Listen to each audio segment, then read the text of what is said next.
কর্তৃক সংগঠিত সকল গুম, খুন ও গণহত্যার বিচারের দাবিতে গত 17 বছরে বাংলাদেশে কয়েকটি গণহত্যা সংঘটিত হয়েছিল। 28 অক্টোবর একটি গণহত্যা সংঘটিত হয়েছিল, শাপলাতে একটি গণহত্যা সংঘটিত হয়েছিল, 24-এ একটি গণহত্যা সংঘটিত হয়েছিল, পিলখানায় একটি গণহত্যা সংঘটিত হয়েছিল।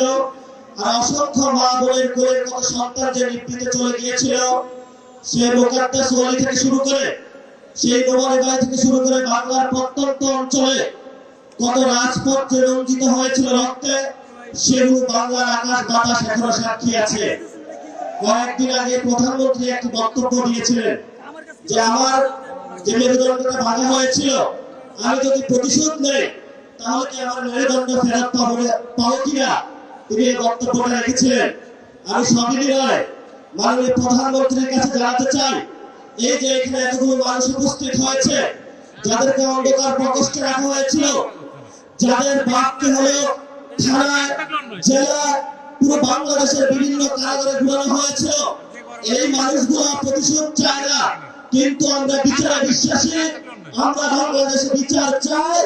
যদি বিএনপি সরকার বাংলাদেশে আমাদের এই মুসলিম মানুষের বিচার করতে সক্ষম না হয়, ইনশাআল্লাহ 11 দলীয় জোট আগামী নির্বাচনের ক্ষমতায় গিয়ে আওয়ামী ফ্যাসিস্ট আমলে সকল গুম, খুন, নির্যাতন এবং জুলুমের বিচার বাংলার মাটিতে করবে ইনশাআল্লাহ।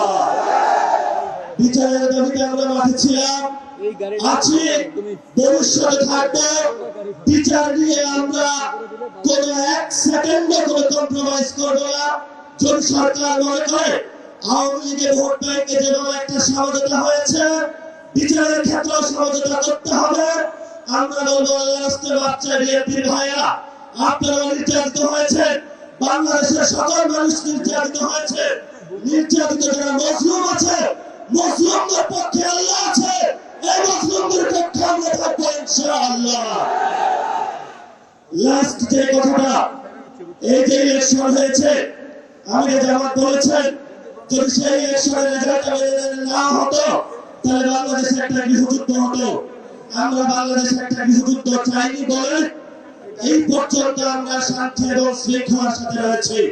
নির্বাচন কমিশনে যে কমিশনারগণ নিয়োগ হয়েছিলেন, সেই প্রস্তাবনা আমাদের কাছে এসেছিল, বলেছিল ভাগ বটনা করে অমুক অমুক ব্যক্তিকে বসাতে হবে। সেই সময় আল্লাহর সহায়তার কারণে এইসব গোপন সংলাপ আলোচনায় আমরা রাজি হইলেন। বিএনপির অনেক কমিশনার বসানো হয়েছে, বিভিন্ন বিভ্রান্ত আর্মি পার্সনকে সেখানে বসানো হয়েছে, তারা নির্বাচনে ইঞ্জিনিয়ারিং করেছে।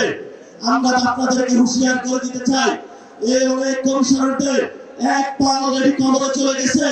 এই অবস্থায় আপনারা যদি বাংলাদেশের মানুষের সাথে গাদ্দারি করেন, প্রতারণা করেন, লোকাল গভর্নমেন্টে যদি আবার বাংলাদেশে কোনো ইঞ্জিনিয়ারিং এর ব্যবস্থা করা হয়, বাংলার রাজপথ প্রত্যন্ত হয়ে উঠবে,